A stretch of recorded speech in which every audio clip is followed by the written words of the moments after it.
안녕하세요. 유튜브 속 인생 캐디 주식 이야기 두 번째 시작합니다. 오늘은 시작하기에 앞서서 제 개인 노트북 배경화면을 보여드리며 시작하겠습니다.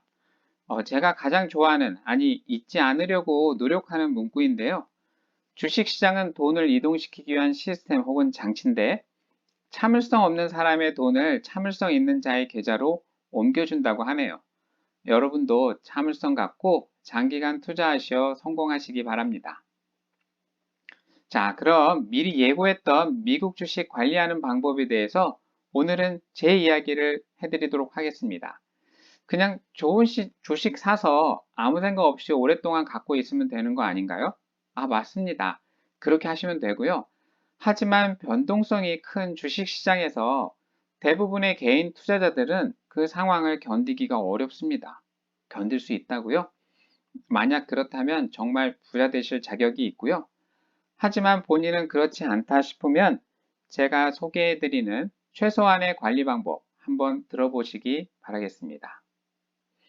저는 미주 다이어리를 작성합니다. 미국 주식 일기죠. 특히 이 두 가지를 관리하고자 다이어리를 적고 있는데요. 하나는 멘탈 관리이고 나머지는 제 투자 성과 관리입니다. 멘탈이 전부다라는 채널 지난번에도 한번 소개해드렸는데 처음엔 무슨 말인가 싶었는데 특히 변동성이 아주 큰 미국 주식 투자에 있어서는 정말 멘탈 관리가 70% 아니 80% 이상은 된다고 생각합니다. 그리고 세부적인 데이터를 통해서 성과 관리도 필요하고요. 그럼 저의 미주 다이어리 핵심 키워드 5가지를 설명해 보겠습니다. 뭐 거창해 보이지만 들어보시면 당연한 거고 중요한 것은 꾸준하게 충실한 내용으로 계속 기록하는 것이죠. 아, 그리고 먼저 인생캐디 채널에서 구독자님을 부르는 애칭을 나름 정해보았는데요. 그래도 채널 이름이 골프와 연관된 인생캐디이니 구독자 여러분을 프로님으로 부르도록 하겠습니다. 이 그림은 제가 존경하는 외할아버지의 모습을 바탕으로 이미지화 했는데요.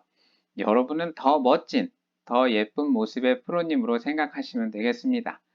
그럼 이제 본격적으로 프로님께 핵심 키워드를 소개합니다.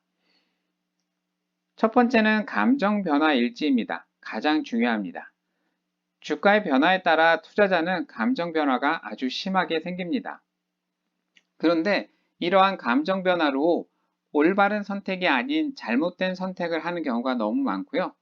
또 이러한 행동은 너무 순식간에 발생해서 발생 이후라도 적어두지 않으면 나중에 기억나지 못해 같은 실수를 반복하게 됩니다.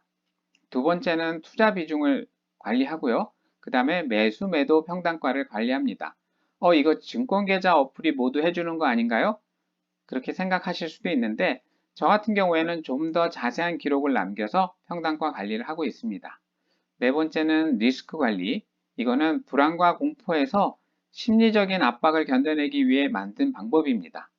저도 사실 이것을 만들어 놓고 좀 마음이 편안해졌습니다. 그리고 기간별로 주간이면 주간, 월간이면 월간 이렇게 기간을 정해서 수익률을 눈으로 관리하는 것이 필요로 합니다. 자, 그럼 이렇게 말로 설명하는 것이 아니라 제가 직접 만든, 제가 직접 쓴 이 주식 다이어리를 보면서 좀 더 상세한 설명을 이어나가도록 하겠습니다. 네, 미국 주식, 미주 다이어리 실제 적은 내용에 대해서 간단하게 좀 보도록 하겠습니다. 먼저 감정 변화 일지부터 보는데요. 2020년 9월 16일 해외 주식 시작 1000만원 환전 후 거래 시작. 이게 첫 문장이네요. 근데 이제 딱 봐도 제가 처음 산 주식이 KCAC라는 지금은 이제 퀀텀 스케이프라는 주식인데 스펙 주식이었습니다. 처음 아무것도 모르는데 이렇게 위험한 주식을 샀다라는 게 좀 무모함이 느껴지는데요. 이후에 이제 점점 이렇게 날짜를 적어가면서 엔비디아, 퀄컴, 속성, 스터디오 투자했다 이런 식으로 해서 각 종목별로 가격과 그 다음에 공부한 내용에 대해서 지금 스터디한 내용에 대해서 핵심 키워드들을 적어 놓은 것들은 굉장히 잘한 거라고 생각이 됩니다. 왜냐하면 향후에 이러한 내가 매수를 한 이유들을 적어 놓음으로써 추가 매수를 하거나 또 매도를 해야 될 경우에 판단할 근거가 생긴다라고 볼 수 있습니다. 자, 그 다음에 이렇게 쭉 보다 보면 이제 걱정이 시작이 돼서 뭐 이렇게 주식하다 보면 트럼프 대통령이 코로나 확진 발표가 났다 이러다 보니까 이제 걱정이 돼서 적은 상황인데, 이런 내용들도 여기다 이제 적어 놓으면 나중에 비슷한 유사한 상황이 발생을 했을 때 이런 것들이 크게 의미가 있다 없다라는 걸 볼 수가 있겠죠. 네. 쭉 이제 굉장히 꼼꼼하게 각 종목별로 계속 스터디를 하면서 일지에다가 적은 내용이고요. 중간에 이렇게 보다 보면 이제 첫 번째 투자 전략을 적습니다. 이제 미국 주식이 조정이 오면, 조정이라고 하는 거는 그냥 조금 떨어지면 사는 게 아니라 3일 연속 5% 이상 하락하거나 2일 연속 7, 8% 이상 하락, 뭐 주간으로 한 20% 정도 하락했을 경우에 우량주 중심으로 매수하자라고 이렇게 아주 구체적으로 잘 적어 놓았는데, 실제적으로 이거를 지키지 못한 게 좀 아쉽죠. 뭐 1차 멘탈 붕괴가 왔다고 했는데 사실 이때 가격 조사해보면 그렇게 빠진 것도 아니고요. 이렇게 쭉 보다 보면 이제 분산 투자의 필요성도 내용상 보니까, 제가 이제 고성장 위주로 투자를 하다 보니까 조금만 떨어져도 이렇게 재미없게 움직이는 부분, 배당주들이 존슨앤존스나 로키드 마틴, 알트리아, ITNT 이런 배당주들이 재미없다가 이제 성장주들이 좀 많이 빠졌는데 얘네들이 거꾸로 오르니까 분산 투자할 필요가 있다라는 생각은 좀 들었습니다. 여기에도 이제 훌륭한 전략이 있었지만 사실 지키지 못해서 미안할 뿐이죠. 배당 종목을 30% 유지하라고 했는데 이런 부분들이 이제 지켜지지 않은 부분들. 여기도 보면 이제 한 3개월 정도가 지난 상황에서 제가 쓴 것들을 쭉 자주 읽어봅니다. 그래서 충동적인 행동을 하지 않기 위해서 주식 일지를 쓰는데, 사실 쓸 때만 그렇고 제대로 이행하지 않는 모습이 보인다. 뭔가 좀 더 구체적인 방법이 필요하겠죠? 네. 그래서 이제 주식이 상승을 할 때는 괜찮은데, 뭐 하락을 대비해서라도 뭐 일지는 좀 꾸준하게 쓰는 게 필요하고요. 특히 이제 여기 종목마다 매수한 이유를 이렇게 몇 가지 키워드로 적어 놓는 거, 이런 거는 굉장히 중요한 것 같습니다. 왜냐면 이렇게 안 보고 적다 보면 내가 이거 왜 샀지? 라는 생각이 드는 주식은 오래 보유할 필요는 없겠죠. 네.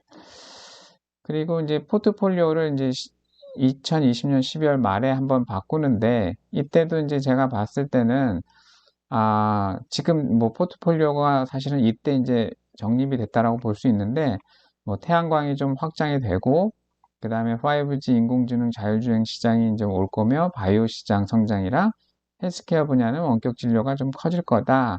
그래서 이제 그 각 개별 주식 선택은 확실히 업종에서 두각 나타나는 1등만 사고, 스터디가 잘 안 될 경우에는 ETF를 사자. 그래서 이제 이때부터 TAN이라든지 태양광 관련 ETF, 그 다음에 반도체 관련 ETF, SMH를 매수하기 시작했습니다.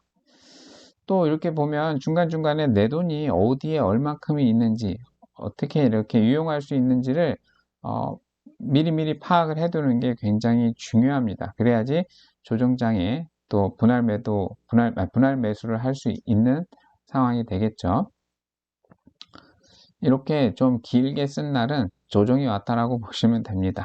그리고 뭔가 여기다가 쓰고 나면 뭔가 마음의 정리는 되고 그런 부분들이 있습니다. 하락장에서 이제 첫 번째 실수, 두 번째 실수 이렇게 되어 있는데, 첫 번째는 뭐 말 그대로 이제 하락을 좀 덜한 배당주들을 다 팔아다가 성장주를 샀다라는 거. 그리고 또 두 번째 실수는 욕심이 나다 보니까 조금만 하락해도 현금을 모두 다 태웠다는 거. 그러다 보니까 이제 2차 멘붕이 오는 거고요. 그리고 이제 성급한 투자, 여기 보면 이제 매수를 다 했다. 네, 매수를 다 하다 보면 이제 현금이 없다 보면 이제 떨어지면 슬슬 두려움이 오고 큰 하락이 이렇게 왔을 때 또 이제 뭔가 대응이 하기가 어려운 상황이 되는 거죠.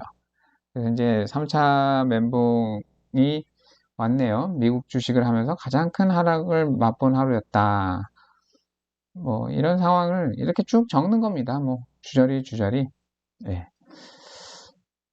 그리고 이제 물론 하락장에서는 이제 그 교훈을 많이 얻는데, 하나 여기서 이제 제가 얻은 교훈 중에 하나는 좋은 주식들은 하락장에서 크게 많이 안 떨어져요. 그러면 이제 더 많이 떨어진 주식을 사게 되는데 걔네들은 또 안 올라요. 오히려 좀 덜 떨어진 애들이 이제 상승장으로 반전되면 또 많이 오릅니다. 그래서 이렇게 좋은 것들은 기계적으로 좀 매수를 해야겠다. 이런 좀 교훈을 얻었고요. 뭐 여하간 이때 3월, 4월 처참한 상황이다. 뭐 이런 느낌으로 이제 사실은 이때 제가 이게 적어 놓은 거를 최근에 이제 보는데 최근 이제 9월 달에 또 이제 미국 10년치 국채가 상승하면서 인플레이션 우려로 지금 주가가 좀 조정을 받고 있는데 이때와 아주 유사한 상황입니다. 그러니까 이런 경험을 이런 것들을 좀 미리미리 적어 놓으면 이제 비슷한 상황이 발생했을 때 어떻게 해야 된다라는 그런 나만의 노하우가 생기지 않나 그런 부분들이 있고요. 뭐 쭉 내용들을 이렇게 보면서 그리고 이제 계속 반복하여 지나온 자취를 이렇게 보다 보니까 야, 이렇게 기록하면서 투자했는데도 너무 충동적으로 진행했구나라는 생각이 들면서 또 이런 생각이 듭니다. 저도 사실은 처음에 목표는 연수익 한 20%, 30% 정도라고 생각을 했는데 사실 그것도 굉장히 큰 거죠. 그런데 막상 보니 제 포트폴리오의 상황은 거의 연수익을 한 7, 80%, 100% 내려고 하는 그런 포트폴리오, 고성장 위주로만 돼 있다는 얘기죠. 그래서 그런 것들을 이렇게 보면서 반성을 하게 되고, 그런 거에 따라서 이제 포트폴리오에도 좀 변화를 줄 수 있다라고 생각이 됩니다. 이제 여기 4월달, 5월달에 굉장히 큰 하락이 오죠.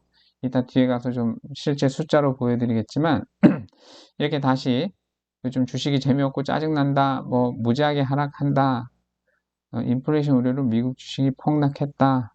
여기 보시면 오늘 아침에 미국 시장의 결과를 보고 잠시 멘탈이 나갔다 왔다라고 써 있습니다. 그러니까 이 정도의 예방주사를 맞다 보니까 요즘 좀 주식이 좀 떨어져도 조정을 하는구나. 이때 좀 괜찮은 주식 못 샀던 거 뭐 있지? 라는 생각을 이제 갖게 되더라고요. 또 이제 반성이 곧 성숙된 투자자를 만든다라고 했는데 여기 보시면 이제 오랜만에 내가 쓴 일지를 또 쭉 봤다. 근데 야, 이렇게 엉성했구나라고 생각도 들면서 그래도 점점 좋아진다. 이런 부분들이 제가 보기에는 일지 쓰는 가장 좋은 장점이 아닌가라는 생각이 듭니다. 그리고 뭐 쭉 기본적으로 거의 매일 쓰게 되고요. 그렇게 많은 시간이 걸리는 사항들은 아니라고 보시면 됩니다. 그래서 이제 이렇게 쭉 계속 써왔고요.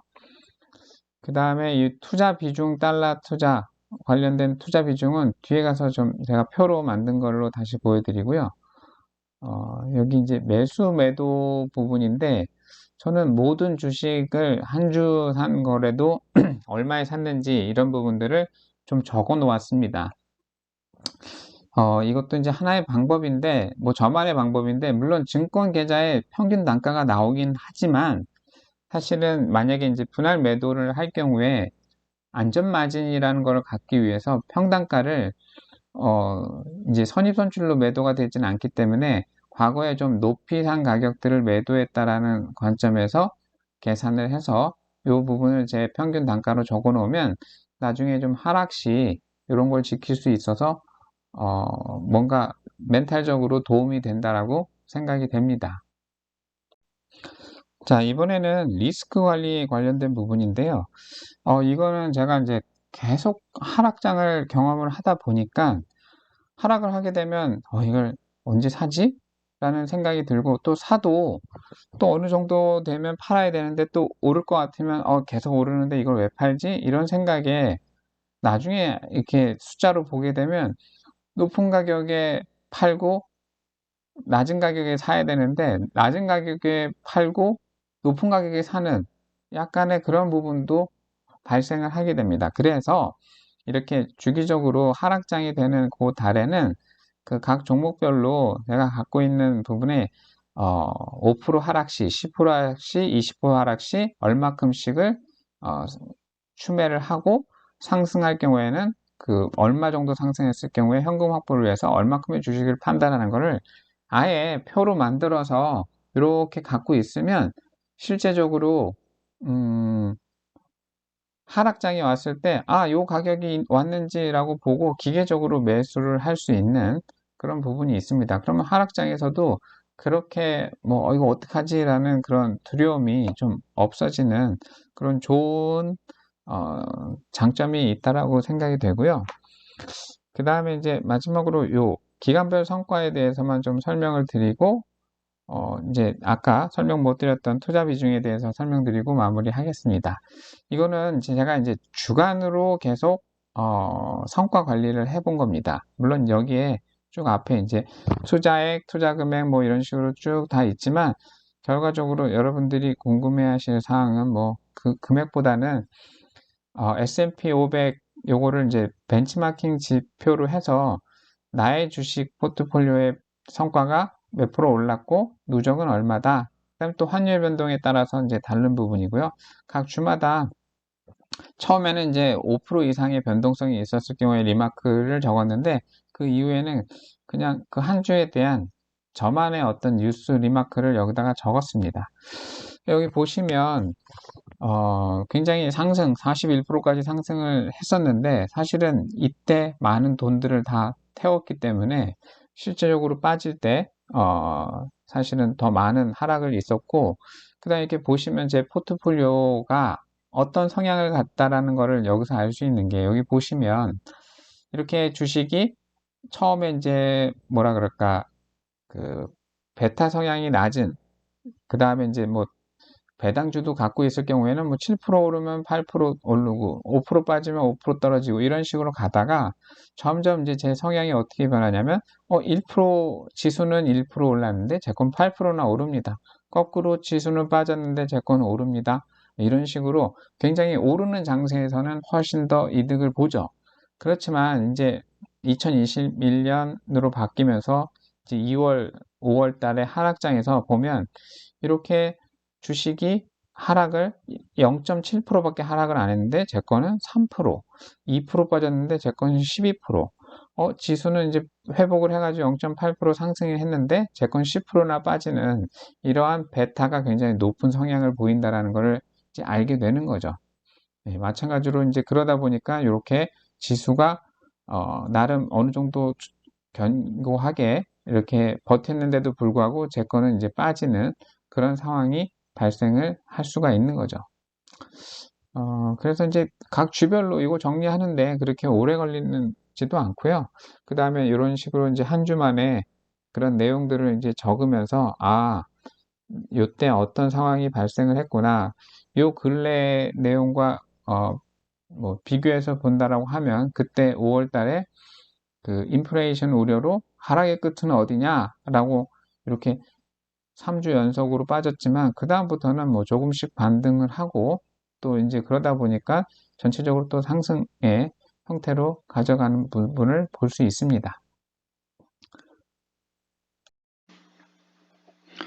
네, 이것은 투자 비중을 관리하는 양식인데요. 보시면 구분, 특징, 초성장주냐, 배당주냐, 그 다음에 테마, 그 다음에 주식 이름, 그리고 티커라고 하죠. 심볼, 매수일자, 매수가, 수량 투자금 이런 부분들을 적고요.